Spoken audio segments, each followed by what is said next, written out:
semuanya. Di sini saya akan membahas suatu problema yang sangat besar di dalam masyarakat. Mungkin teman-teman pernah melihat iklan seperti ini entah di media sosial, di media cetak, koran, majalah, dan lain-lain yang mengiklankan sesuatu tetapi tidak ada produknya, di mana dalam iklan tersebut hanya terdapat produk berupa logo dari produknya atau perusahaannya dan diasosiasikan atau diinterpretasikan dengan kegiatan ataupun kata-kata yang mengajak orang untuk mengkonsumsi atau mengetahui lebih lanjut tentang produk itu. Kita bisa lihat yang pertama, yaitu biar karya yang bicara. Atau yang kedua, belak-belakan aja nggak cukup, lead now. Tentu dari dua iklan ini orang tertarik untuk mengetahui apa sih sebenarnya yang diiklankan. Atau teman-teman juga pernah lihat di jalanan iklan seperti ini. Mungkin kalau digambar tidak terlihat terlalu besar, tapi kita tahu kalau produk atau banner ini ketika berada di jalanan itu ukurannya sangat besar. Dan kita tahu untuk mengiklankan produk di jalan raya dengan ukuran sebesar ini memerlukan biaya promosi yang sangat luar biasa. Jadi sebenarnya produk apa sih yang ditawarkan hingga butuh media sebesar ini dan semasif ini, namun di iklan-iklan tersebut semuanya tidak menunjukkan produk yang dijual. Kita tahu hal itu bukan lain adalah rokok.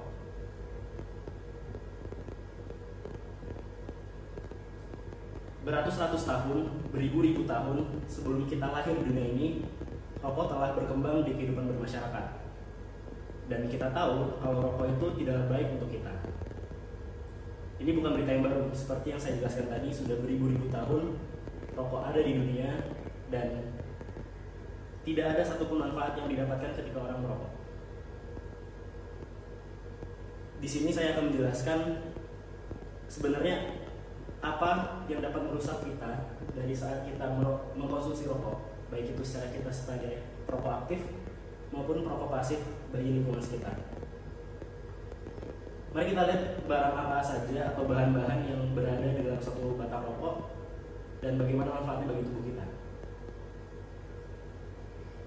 Di sini hampir 5.000 zat masuk dan berkontak dengan tubuh kita ketika kita menghirup satu batang rokok, seperti kresol, kadmium, benzen, nikel oksida, karbon monoksida, nikotin, dan tentunya yang paling berbahaya adalah tar. Tar, bahan sejenis resin berwarna hitam, itu ketika kita konsumsi melalui rokok akan mulai melapisi gigi serta gusi, merusak enamel gigi, dan akhirnya dapat menyebabkan kerusakan gigi itu sendiri. Mungkin teman-teman pernah melihat di lingkungan masyarakat ketika sedang berkomunikasi dengan seseorang, ada beberapa orang yang tidak merasa pede untuk menunjukkan giginya, bukan karena giginya tidak rapi atau misalnya dia memiliki penyakit dalam mulutnya, tapi lebih ke akibat perubahan warna ataupun kerusakan lubang gigi yang disebabkan oleh akibat dia merokok secara intensif. Itu saat kita mulai baru saja di mulut, di gigi itu. Ketika kita lanjut membahas tentang satu hisapan rokok, tidak lepas kaitannya dengan asap yang dihasilkan oleh rokok itu sendiri. Seperti kita tahu, kalau rokok dihisap maka akan dilewatkan melalui hidung kita dan juga mulut. Ketika asap tersebut melewati mulut dan hidung, asap itu dapat merusak silia. Silia yang seperti kita tahu merupakan struktur rambut kecil yang tugasnya adalah untuk menjaga saluran dalam tubuh, dalam hidung agar tetap bersih. Rambut-rambut ini berfungsi untuk menyaring udara kotor, partikel-partikel kotor, virus, bakteri sebagai salah satu sarana penangkal dan imunitas kita yang pertama. Selain itu, asap itu juga akan merusak lama-kelamaan syaraf-syaraf penciuman kita. Dan seperti kita tahu, syaraf penciuman adalah satu dari 5 indera yang paling berfungsi dan paling berguna untuk tubuh berjalan semestinya dalam kehidupan sehari-hari. Terus seperti yang kita tahu, kalau di dalam saluran udara dan paru-paru, asap itu juga nantinya dapat meningkatkan kemungkinan infeksi dan penyakit kronis seperti bronkitis.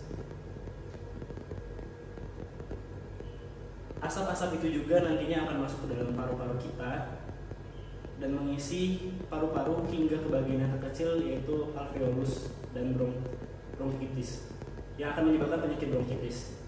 Dimana seperti kita tahu, alveoli atau alveolus itu berguna untuk menjadi sarana atau kantong udara kecil yang nantinya akan melakukan pertukaran antara oksigen dan karbon dioksida di dalam paru-paru.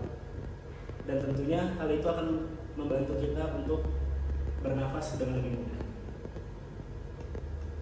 Selain tar dan asap tadi, di dalam asap itu juga terdapat gas beracun, yaitu gas yang bernama karbon monoksida, di mana gas karbon monoksida ini dapat menyeberang membran ke dalam darah dan mengikat pada hemoglobin, menggantikan oksigen, dan yang akhirnya menyebabkan kekurangan oksigen, atau yang sering terlihat secara langsung oleh mata kita pada seorang perokok adalah sesak napas. Zat terakhir yang paling mencolok dari sebuah rokok ataupun produk-produk yang berkaitan dengan rokok adalah nikotin. Nikotin ini adalah zat utama yang menyebabkan ketergantungan.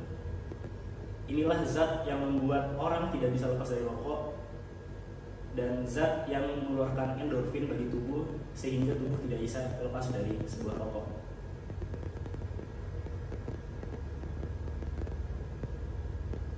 Mungkin di sini saya akan bercerita tentang pengalaman pribadi saya tentang seorang perokok dari lingkup dekat saya, yaitu keluarga sendiri. Saya tumbuh di keluarga dengan 3 bersaudara dengan sepasang orang tua, di mana dari kecil kami selalu ditekankan agar untuk tidak menyentuh ataupun memegang apa itu namanya rokok.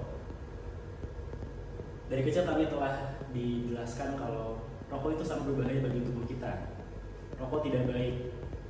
Dan saya ingat waktu umur saya 5 tahun, saat itu ayah saya ulang tahun dan abang saya membuat sebuah video singkat hanya 1-2 menit. Ini mungkin sekitar tahun 2008, dan dia membuat foto-foto keluarga kami bersama yang berisi tentang memori-memori keluarga kami, dan yang terakhir dalam video itu adalah pesan untuk ayah kami di hari ulang tahunnya untuk berhenti merokok. Memang ironis ketika orang tua kami yang melarang kami untuk merokok ternyata merupakan seorang perokok berat, perokok aktif berat. Dia pernah bercerita dia memulai merokok sejak kelas 1 SMP, dan dia sudah hampir berumur 65 tahun, yang artinya sudah kurang lebih 50 tahun dia menjadi perokok aktif yang berat. Alasan itu sebenarnya yang membuat saya juga membahas ini dalam TED Talk kesempatan kali ini, karena tumbuh besar hampir berumur 20 tahun lebih, saya melihat orang tua saya, khususnya ayah saya sebagai perokok berat, mengalami gejala-gejala yang sudah saya sebutkan tadi, mulai dari sesak napas, tekanan darah tinggi, hingga sekarang beliau pun mengkonsumsi obat penyakit jantung. Maka dalam video ini saya ingin menekankan bahwa rokok itu sangat berbahaya. It's like a ticking time bomb. Ketika kalian merokok, maka hanya menunggu waktu kalau rokok itu akan berdampak sangat negatif bagi tubuh kita. Seperti yang kita tahu tadi, sebelum saya jelaskan bahwa banyak zat kimia dalam suatu rokok yang dapat menyebabkan mutasi berbahaya dalam DNA tubuh dan membuat kanker terbentuk. Terus bahan-bahan tambahan dalam suatu rokok seperti arsenik, nikel dapat mengganggu proses perbaikan DNA dan memicu munculnya penyakit kanker tersebut.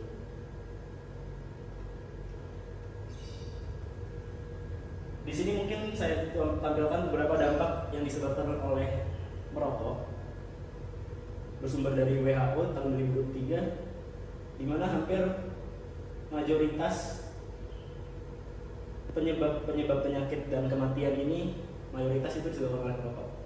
Kanker paru-paru 30% disebabkan oleh merokok. Penyakit jantung 25%, stroke 20%, hingga kematian yang sangat tinggi mencapai 40%. Selanjutnya itu kita tahu kalau Indonesia itu sangat erat kaitannya dengan rokok, di mana hampir 1 dari setiap 3 penduduk Indonesia adalah perokok.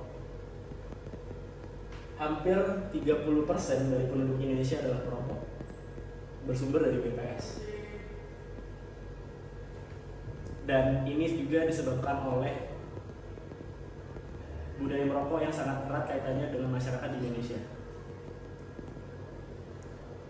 Selanjutnya ini ada sedikit pesan dari Lembaga Kesehatan Inggris, National Health Service dari UK.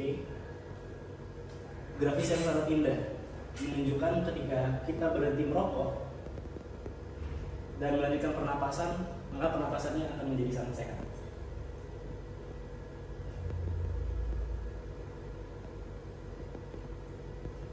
Kita tahu ketika sebuah penelitian mendapatkan hasil bahwa dalam 20 menit setelah merokok kita melakukan isapan terakhir, detak jantung dan tekanan darah mulai kembali normal. Setelah 12 jam, kadar karbon monoksida akan stabil yang meningkatkan kapasitas darah untuk membawa oksigen. Setelah 1 hari berhenti, resiko serangan jantung mulai berkurang akibat tekanan darah. Setelah 2 hari, ujung saraf dan yang bertanggung jawab atas penciuman akan mulai pulih. Lalu paru-paru juga menjadi lebih sehat setelah sekitar 1 bulan dengan batuk dan sesak napas yang berkurang. Rambut halus di sekitar saluran udara atau silia tadi itu mulai pulih setelah beberapa minggu, dan setelah 9 bulan ketahanan tubuh terhadap infeksi penyakit akan semakin meningkat. Lalu pada tahun pertama berhenti merokok, resiko penyakit jantung turun separuh karena fungsi pembuluh darah meningkat. 5 tahun kemudian, peluang pembekuan darah menurun dramatis dan resiko stroke atau serangan jantung pun berkurang. 10 tahun berhenti, kemungkinan mengembangkan kanker paru-paru fatal turun 50% karena kemampuan tubuh untuk memperbaiki DNA. Dan pada titik 15 tahun setelah berhenti, kemungkinan pengembangan penyakit jantung koroner akan sama dengan orang yang tidak merokok. Di sini perlu penekanan bahwa perlu hampir 15 tahun seorang perokok aktif perlu berhenti secara total, tidak menghisap rokok sama sekali, hingga ia mendapatkan kesehatan fisiknya seperti semula. Dan seperti kita tahu, untuk melawan adiksi selama 15 tahun bukanlah hal yang mudah. Jadi untuk teman-teman semua yang menyaksikan ini, jika kalian belum pernah merokok, belum menjadi seorang perokok, jauhilah rokok. Dan bagi para perokok aktif di lingkungan, tolonglah berhenti untuk keselamatan diri sendiri dan juga keselamatan orang lain sebagai perokok pasif. Kalau tidak berhenti rokok sekarang, kapan lagi? Terima kasih.